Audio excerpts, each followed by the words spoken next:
Hello, I'm Rhia Harry, your host of today's Bidfood podcast. I work within the insights team where I research consumer behaviours and habits specific to the food service industry.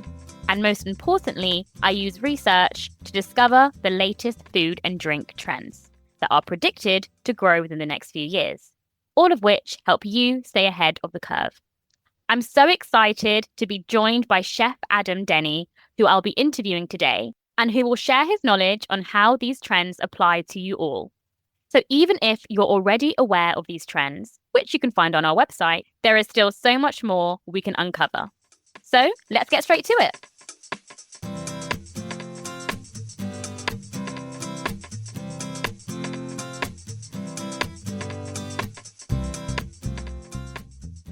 Hi, Adam. How are you doing? Hi, Rhia. I'm very well. Yourself?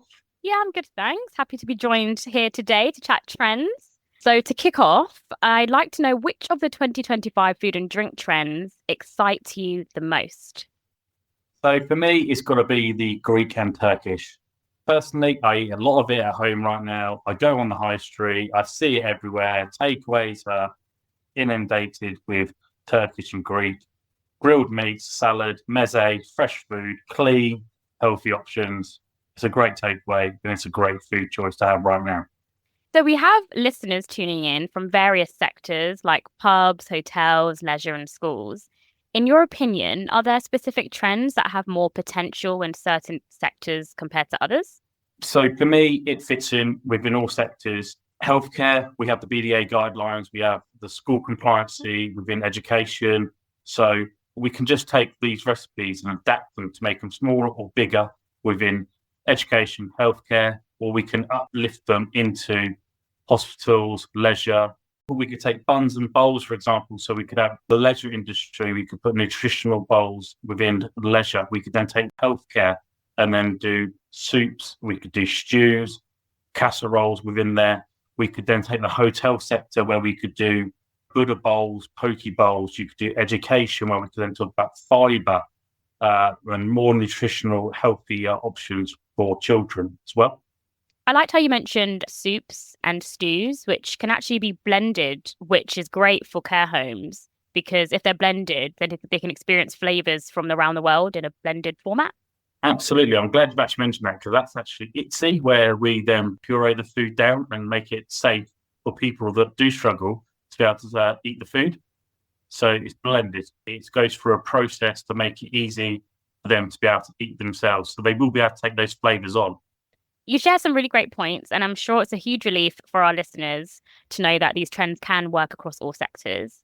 But that leads me to my next question. I know that quite a few of the trends may be easily associated with restaurants at first, like the cuisine trends, for example, Argentinian, Swiss, Portuguese, etc. But people may be wondering how adaptable are they? Have you got some examples of how you can incorporate these trends into other sectors?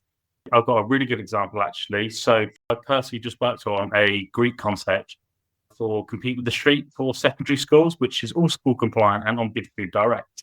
So why can't people just go on and take those dishes, elevate them, and make them relevant for their sector? So, for example, why can't we put it on a theme day menu for healthcare? So we have been speaking quite a lot about Greek food. But what about other cuisines? For example, the closer to home trend. Why do you think other regional cuisines like Welsh, Scottish, and Irish are generating interest with consumers rather than the English classics that we know so well? Well, I personally think people are trying to reconnect with what they were served by their grandparents. People are so well travelled now. We can go on a click of a button, see the internet. We can see so many different foods from around the world. But actually, I think people want sometimes to do home away from home. They just want real cooked, wholesome food. And people are actually starting just to look around what's locally within the UK rather than going further afield. So small plates and sharing dishes are really on the rise right now. Which of the trends do you think lend themselves really well to these opportunities? The Portuguese, you could do these salt cod fritters, or you could do the beef and chorizo empanadas. You could do a meze board, which is lovely for people to share, or like me, I like a little bit of everything off the menu. And beyond savoury, which trends offer us some great ideas when it comes to desserts and sweet treats? Well, for me, it's got to be Turkish. You've got the baklava, which is hugely popular right now. It's pistachios. I see it everywhere. It's pistachio ice cream, pistachio cakes. It's all about pistachios right now. And then I love Portuguese, and you've got the Portuguese custard tart, which is fantastic. I see them in all the high street coffee shops. So great option. Speaking of sweet treats, let's not forget drinks. The chocolicious trend has been really vamping up as we've seen an explosion of innovation in the hot and cold drink sector. Where do you see opportunity for this in hospitality or food service? And what simple solutions do you have for caterers to build these drinks into their offer? Well, for me, I'd even put it alongside desserts as an option. So you can actually have a drinks menu alongside your dessert menu. So it's making that really indulgent luxury drink option instead of having actually a dessert. So that's an option for me. You could literally have your hot chocolate. You could have your chocolate cream. You could put on your nuts, seeds, whatever takes your fancy to make it really indulgent and obviously, hopefully, a little bit healthy. That's why I mentioned the seeds.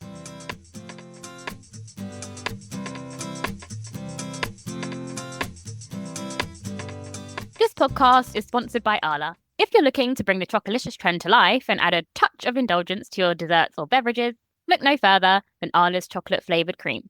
It's a perfect complement to a wide range of sweet treats, whether it's hot or cold drinks or your favourite desserts. Made from delicious real cream, this chocolate-flavoured delight offers a smooth, rich, creamy flavour that's sure to elevate any dish. Not only is it a treat for the taste buds, but it's also a great way to upsell with your desserts or drinks, adding an extra layer of luxury your customers will love.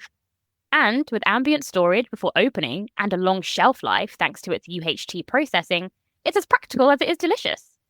Make every dessert and drink extra special with Arla's chocolate-flavoured cream. Give it a try today.